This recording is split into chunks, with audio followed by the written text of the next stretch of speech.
Ever wondered how secure your financial future is? Let's face it, life is full of surprises, and not all of them are pleasant. One day you're sailing smoothly, and the next, you're hit with an unexpected expense. That's where an emergency fund comes into play. But what exactly is an emergency fund, and why is it so important? In this video, we will learn the concept of an emergency fund and its significance in financial planning. By the end of this video, you'll be well equipped to handle financial surprises with grace and confidence. Firstly, let's understand what an emergency fund is. Picture it as a financial safety net, a stash of money set aside to cover the financial surprises that life throws your way. These unexpected events can be anything from a sudden job loss, a car breakdown, or a medical emergency. It's not a piggy bank for spontaneous trips or shopping sprees. Rather, it's a buffer between you and the curveballs that life can pitch. Unlike insurance that pays for potential future mishaps, an emergency fund is a lump sum of money that is easily accessible and ready to use when you need it most. It's a crucial component of personal finance, acting like a financial shock absorber. An emergency fund provides peace of mind, knowing you're prepared for whatever financial storm comes your way. Now that we understand what it is, let's delve into why it's essential. Why should you consider having an emergency fund? Now, that's a question worth delving into. An emergency fund is more than just a safety net. It's your financial security blanket. It gives you the peace of mind that you can handle life's unexpected twists and turns. Imagine your car breaking down on a day when you've got an important meeting. Without an emergency fund, you're faced with a stressful decision: fix the car or miss the meeting. But with a well-stocked emergency fund, you can handle the repair cost without breaking a sweat. Or consider a sudden health issue that requires immediate medical attention. An emergency fund ensures that you can afford the needed care without falling into debt. It's an essential part of your financial health, offering a buffer against unforeseen expenses. With an emergency fund, you're ready for unexpected expenses. But how much should you save? I hope you are enjoying the video. Please like and subscribe for more content to help you achieve financial freedom. How much money should you set aside for emergencies? This question is quite common, and the answer isn't one size fits all. The amount you need to save in your emergency fund completely depends on your individual circumstances. There are, however, some guidelines that can help you determine a target that's right for you. A popular rule of thumb is to save enough to cover 3 to 6 months' worth of living expenses. This means you'll need to calculate your monthly costs, including rent or mortgage, utilities, groceries, transportation, healthcare, and any other recurring expenses. For instance, if your monthly expenses add up to $2,000, you'd aim to have $6,000 to $12,000 in your emergency fund.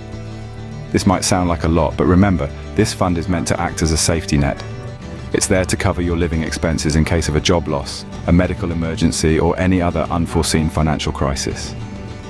That being said, if you're just starting out, even saving a small amount can make a big difference. Having a few $100s set aside can prevent you from falling into debt if an unexpected expense pops up. It's important to remember that everyone's situation is unique.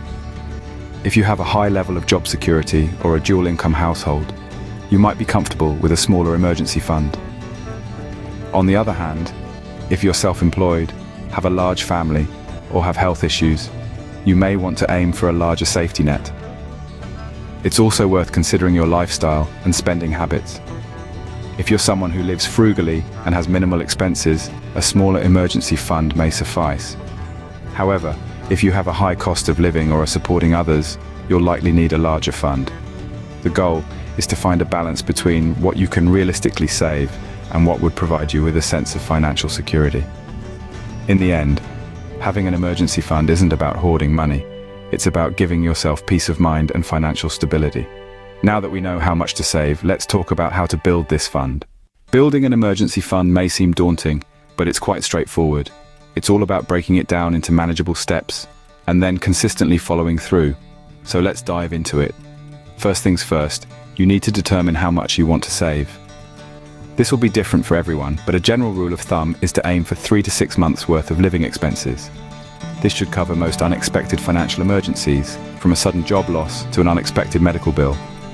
Once you have a target amount in mind, it's time to start saving. But how much should you set aside each month? Well, A good starting point is to save at least 20% of your income. If that's not feasible, don't worry. Even a small amount, like 10% or even 5%, can add up over time. The important thing is to start saving, no matter how small the amount. To make saving easier, consider automating it. Most banks offer automatic transfers, which you can set up to transfer a certain amount from your checking account to your savings account each month. This way you're saving without even thinking about it. It's a bit like setting it and forgetting it. Now, you might be wondering, how can I find extra money to save? One strategy is to cut back on non-essential expenses. Take a close look at your spending habits. Are there areas where you can cut back? Perhaps you're spending a lot on dining out, or maybe you have subscriptions that you rarely use. By identifying and cutting back on these expenses, you can free up more money to put toward your emergency fund. Another strategy is to increase your income. This could mean asking for a raise at work, taking on a side job, or selling items you no longer need. Every little bit helps, and the extra money can give your emergency fund a nice boost. As you save, keep track of your progress. Seeing your emergency fund grow can be incredibly motivating. And remember, it's okay if progress is slow at first. The important thing is that you're moving in the right direction. Finally, be patient and persistent. Building an emergency fund takes time. There may be months when you're not able to save as much as you'd like, and that's okay. The key is to keep going, no matter what. Remember, this is a marathon, not a sprint. Whether you're starting from scratch or looking to boost your existing fund, these strategies can help you reach your savings goal. And once you've built your emergency fund, you'll have the peace of mind of knowing that you're prepared for whatever financial curveballs life might throw your way. Consistency is key in building your emergency fund. But when should you use it? Now that you have an emergency fund, when is it appropriate to use it? Let's dive right in. Your emergency fund is your financial safety net, designed to cover unexpected expenses. It's not intended for regular monthly bills, planned purchases, or spontaneous splurges. Picture scenarios such as losing your job unexpectedly, facing a sudden medical expense, or needing an urgent home or car repair. These are the moments when you dig into your emergency fund. It's like the fire extinguisher behind the glass, only to be used in case of a real emergency. The key is to avoid dipping into it for non-essential items or wants. The new phone model you've been eyeing? Not an emergency. The unexpected car repair? That's an emergency. In essence, your emergency fund is your financial lifeboat in stormy seas. Treat it with respect, and it will be there when you need it most. Remember, your emergency fund is for unexpected expenses only. An emergency fund is your financial safety net, and it's important to have one in place. It's not about the amount, but the consistency in saving that matters. Start small if you need to, but ensure you're regularly saving a portion of your income. You've learned the importance of an emergency fund and how much you should aim to save. We've also walked through a step-by-step guide to building your fund and discussed when it's appropriate to use it. An additional tip to manage your fund effectively is to keep it separate from your everyday bank accounts. This way, you won't be tempted to dip into it for non-emergencies. Finally, be patient with yourself. Building an emergency fund takes time and discipline, so don't be discouraged if progress seems slow.